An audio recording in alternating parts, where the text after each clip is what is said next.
Letter 2, Archangel, 28th March, 17. To Mrs. Saville, England. How slowly the time passes here, encompassed as I am by frost and snow. Yet a second step is taken towards my enterprise. I have hired a vessel and am occupied in collecting my sailors. Those whom I have already engaged appear to be men on whom I can depend, and are certainly possessed of dauntless courage. But I have one want which I have never yet been able to satisfy, and the absence of the object of which I now feel as a most severe evil. I have no friend, Margaret. When I am glowing with the enthusiasm of success, there will be none to participate in my joy. If I am assailed by disappointment, no one will endeavor to sustain me in dejection. I shall commit my thoughts to paper, it is true, but that is a poor medium for the communication of feeling. I desire the company of a man who could sympathize with me, whose eyes would reply to mine. You may deem me romantic, my dear sister, but I bitterly feel the want of a friend. I have no one near me, gentle yet courageous, possessed of a cultivated as well as of a capacious mind, whose tastes are like my own, to approve or amend my plans. How would such a friend repair the faults of your poor brother? I am too ardent in execution and too impatient of difficulties, but it is a still greater evil to me that I am self-educated. For the first 14 years of my life I ran wild on a common and read nothing but our Uncle Thomas's books of voyages.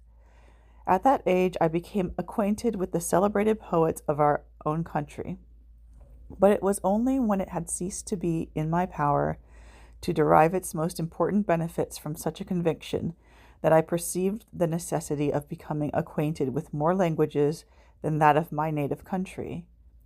Now I am 28, and I am in reality more illiterate than many schoolboys of 15. It is true that I have thought more and that my daydreams are more extended and magnificent, but they keep want, as the painters call it, keeping, and I greatly need a friend who would have sense enough not to despise me as romantic, and affection enough for me to endeavor to regulate my mind. Well, these are useless complaints. I shall certainly find no friend on the wide ocean, nor even here in Archangel, among merchants and seamen. Yet some feelings, unallied to the dross of human nature, beat even in these rugged bosoms. My lieutenant, for instance, is a man of wonderful courage and enterprise. He is madly desirous of glory, or rather, to word my phrase more characteristically, of advancement in his profession. He is an Englishman, and in the midst of national and professional prejudices, unsoftened by cultivation, retains some of the noblest endowments of humanity. I first became acquainted with him on board a whale vessel. Finding that he was unemployed in this city, I easily engaged him to assist in my enterprise. The master is a person of an excellent disposition, and is remarkable in the ship for his gentleness and the mildness of his discipline. This circumstance, added to his well-known integrity and dauntless courage, made me very desirous to engage him. A youth passed in solitude, my best years spent under your gentle and feminine fosterage, has so refined the groundwork of my character that I cannot overcome an intense distaste to the usual brutality exercised on board ship. I have never believed it to be necessary, and when I heard of a mariner equally noted for his kindliness of heart and the respect and obedience paid to him by his crew, I felt myself peculiarly fortunate in being able to secure his services. I heard of him first in rather a romantic manner, from a lady who owes to him the happiness of her life. This, briefly, is his story. Some years ago, he loved a young Russian lady of moderate fortune, and having amassed a considerable sum in prize money, the father of the girl consented to the match. He saw his mistress once before the destined ceremony. But she was bathed in tears and, throwing herself at his feet, entreated him to spare her, confessing at the same time that she loved another, but that he was poor, and that her father would never consent to the union. My generous friend reassured the suppliant, and on being informed of the name of her lover, instantly abandoned his pursuit. He had already bought a farm with his money, on which he had designed to pass the remainder of his life, but he bestowed the whole on his rival, together with the remains of his prize money to purchase stock, and then himself solicited the young woman's father to consent to her marriage with her lover.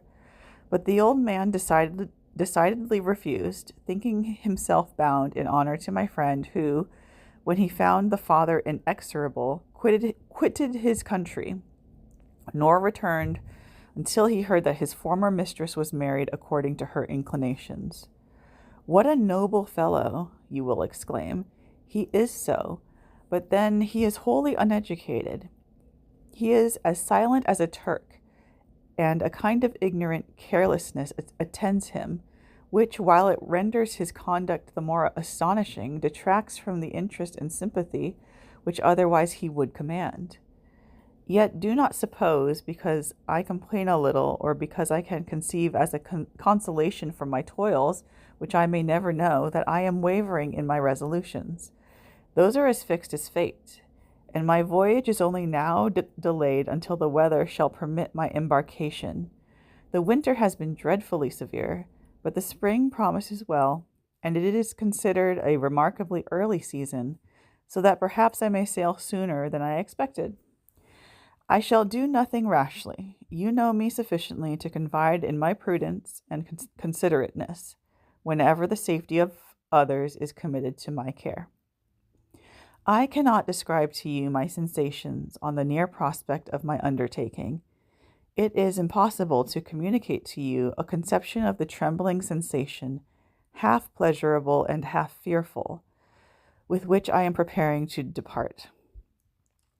I am going to unexplored regions, to the land of mist and snow, but I shall kill no albatross. Therefore, do not be alarmed for my safety, or if I should come back to you as worn and woeful as the ancient mariner. You will smile at my allusion, but I will disclose a secret. I have often attributed my attachment to, my passionate enthusiasm for, the dangerous mysteries of ocean to that production of the most imaginative of modern poets. There is something at work in my soul which I do not understand. I am practically industrious, painstaking, a workman to execute with perseverance and labor. But besides this, there is a love for the marvelous, a belief in the marvelous, intertwined in all my projects, which hurries me out of the common pathways of men, even to the wild sea and unvisited regions I am about to explore. But to return to dearer considerations, shall I meet you again after having traversed immense seas and returned by the most southern cape of Africa or America? I dare not expect such success, yet I cannot bear to look on the reverse of the picture. Continue for the present to write to me by every opportunity. I may receive your letters on some occasions when I need them most to support my spirits. I love you very tenderly. Remember me with affection, should you never hear from me again. Your affectionate brother, Robert Walton.